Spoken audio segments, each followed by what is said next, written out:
নমস্কার বন্ধুরা, chef Shrabani daily vlog চ্যানেলের পক্ষ থেকে সবাইকে স্বাগত জানিয়ে আজ আপনাদের সাথে শেয়ার করতে চলেছি বাড়িতে নানা রকম শাক সবজি তুলে শাক ভাজা।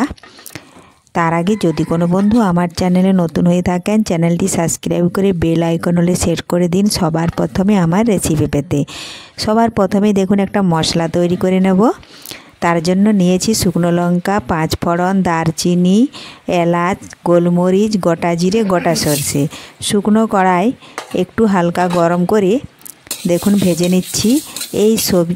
এটা নিরামিষ কিংবা আমিষ যে কোনো সবজিতে নামিয়ে নেওয়ার আগে 1 চামচ যদি গুঁড়ো করে দেওয়া হয় তাহলে কিন্তু সবজির স্বাদ আরও বেড়ে যায়। দেখুন ভালোভাবে গরম করে নিচ্ছি। খুব বেশি আঁচ দেওয়া যাবে না, তাহলে কিন্তু মশলাটা পুড়ে যাবে।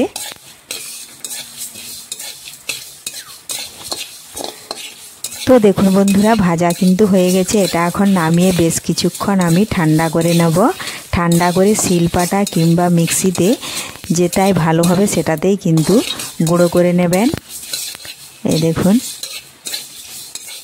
আমি এখানে কম পরিমাণে শুকনো লঙ্কা দিচ্ছি, আপনারা পারলে আরও গোটা কয়েক দিয়ে দিতে পারেন। এ দেখুন নামিয়ে নিয়েছি, একটু ঠান্ডা হতে থাক। আর এদিকে আমি আজকে শাক ভাজা করব, তার জন্য দেখুন বাড়িতেই শাক দেখুন বেরিয়েছে।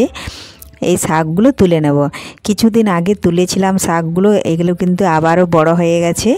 এই দেখুন, এই শাকগুলো কিন্তু বিনা সারে তৈরি। শাকগুলো খেতে কিন্তু খুবই মিষ্টি। আর এখানে অনেক দিনের দেখুন পুরনো বেগুন গাছ আছে, বেগুনগুলো অনেক বড় হয়ে গেছে। তুলে নিচ্ছি বেগুনগুলো। এই দেখুন এইখানে 3টে ধরেছে।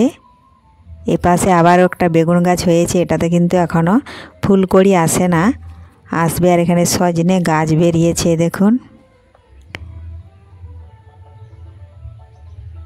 বাড়ির পাশাপাশি কোথাও যদি ফাঁকা জায়গা থাকে, যদি না থাকে তাহলে এভাবে টবের মধ্যে যদি শাক বোনা হয় তাহলে কিন্তু সেই শাকটা খেতে খুবই ভালো লাগে। বাজার থেকে আমরা যে শাক কিনে খাই সেটা কিন্তু সারের শাক, এজন্য অতটাও ভালো লাগে না। বাড়ির শাক আমরা কিন্তু গোবর সার এই সকল দিয়েই করে থাকি, এই জন্য এটা খেতে বেশি ভালো লাগে। দেখুন সমস্ত শাকগুলো এখন আমি তুলে নিচ্ছি।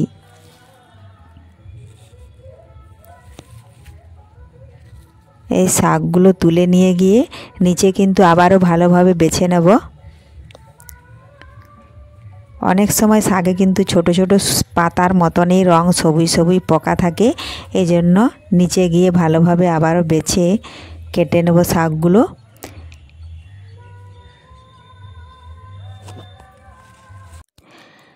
তো দেখুন বন্ধুরা, আজকে বাড়িতে যা যা শাক ছিল সব রকম শাক তুলে নিয়েছি। আর এই দেখুন থালার মধ্যে নিয়েছি কুমড়ো শাক, তারপরে দেখুন সজনে শাক আর জটলটে শাক, বিভিন্ন রকম শাক ছিল। সেই সমস্ত শাক কম কম করে হয়েছে, এই জন্য কিন্তু আমাকে 5 রকম শাক মিশিয়ে নিতে হয়েছে।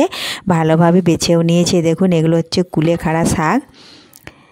এখন এই সমস্ত শাকগুলোই আমি কেটে নেব, কেটে করে দিয়ে আজকে ভাজা হবে। এই দেখুন 5 রকম শাক আছে এখানে।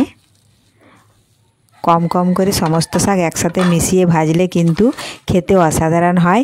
তো আজকের মতো ভিডিওটা এখানেই শেষ করছি। আবারও ফিরে আসবো নতুন কোনো ভিডিও নিয়ে। ধন্যবাদ। আজ